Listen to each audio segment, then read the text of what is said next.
Housing and Urban Development, His Excellency Senator Amin Wazir Tandia of CFR, the Deputy Chairman, House Committee, Senate Committee on Land, Housing and Urban Development, Senator Victor Ome,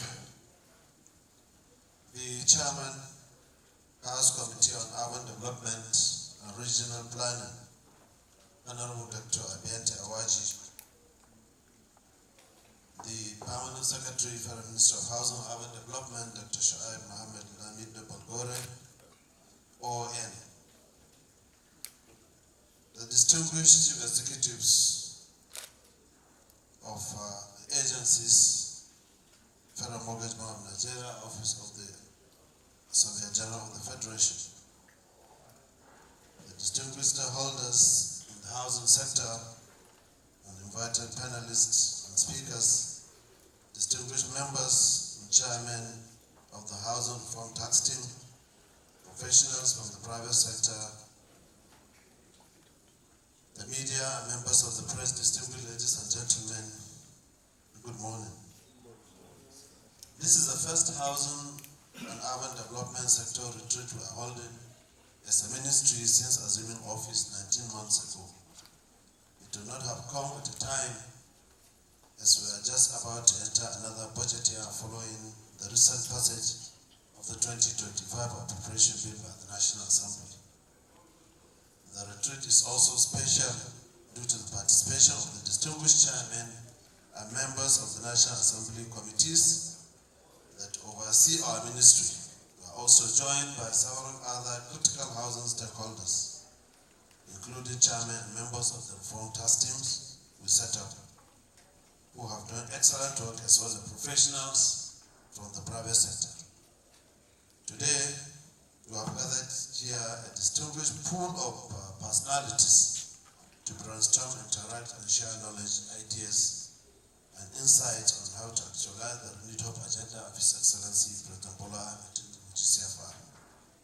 Before I proceed, I want to take a moment to specifically appreciate the chairman and distinguished members of the National Assembly, because when the budget office presented their budget, the ministry initially received a significant reduction from the amount provided in 2024. We engaged with the National Assembly committees and they intervened to increase our budget by an additional 50 billion naira. In fact, they deserve a big round of applause. They deserve it on behalf of Nigerians. What they have done is not for us as individuals, but for many Nigerians who will benefit from the ministry's interventions. The additional job that will be created also, and the businesses and individuals that will be empowered through our increased capacity to offset inherited liabilities and the positive impact on the economy. Thank you, Your Excellencies. While we are deeply grateful for the increase, like Oliver Twist would like to ask for more. If you recall, we had made a strong case for an additional 360 billion to enable us expand the coverage and the spread of Mr. President's renewed hope estates to 18 more states, expand our urban renewal program to cover over 100 more sites, and also take care of liabilities alongside others. Though the 50 billion is a good start, we continue to engage with our National Assembly stakeholders who will hold in high esteem, as well as the budget office. In fact, I have set up a stakeholders management team led by the Honorable Minister of State, who will soon join us, and the Permanent Secretary, in whom I'm well pleased to ensure that we are proactive in carrying critical stakeholders along in all our activities. What I have been advocating for in line with the renewal agenda of His Excellency President Bola Ahmed Tinubu CFR is that as a country and as a government, we must prioritize housing as a catalyst for economic growth. Investment in housing and urban development is not only a moral necessity, but also an economic imperative. When we provide people with decent homes and build livable communities, we are not only improving their quality of life, making them proud and patriotic Nigerians, but we are also developing the economy and ensuring national security. Under the Renewed Hope agenda, Mr. President listed housing as a critical infrastructure in the same category as roads, bridges, and others, which we are engaging with relevant ministries and stakeholders in government to correct the continuing mismatch between the required interventions in housing and the budgetary allocation. It's a great irony that housing still receives only a fraction of what is allocated to other similar infrastructure sectors despite its massive potential as a catalyst for economic growth. So as stakeholders, you will agree that there have been several attempts by previous administrations over the past 50 years to fix Nigeria's housing problems. If you look at the state of the housing sector today, you will see that the results are not encouraging. We have a huge housing deficit, with the majority of Nigeria's 43 million households living in substandard housing. Additionally, the majority of our cities are surrounded by slums. Our sector is one that has suffered political neglect since the period immediately after independence, when emphasis was placed on the 5-year developmental plans as the vehicle for economic growth. So under the Renewed Hope agenda, we are determined to make a difference, are optimistic and encouraged by the possibilities the future holds, rather than failures of the past. Just because programs failed in the past does not mean they will fail today. As you all know, leaders matter in the history of nation building, and what they bring to the table also matters.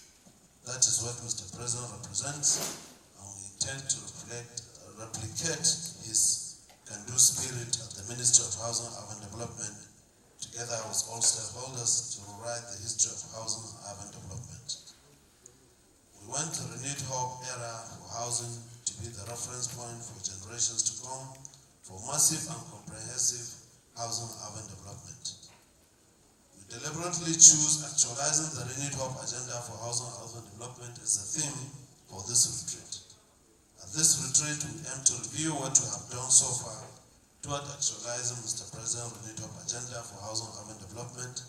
We want to interrogate our challenges and successes, explore opportunities, and set out a clear pathway to ramp up the tempo of our activities. For the sake of establishing immediate context, it is important that I lay out the action plan which Mr. President handed to us when we assumed duty.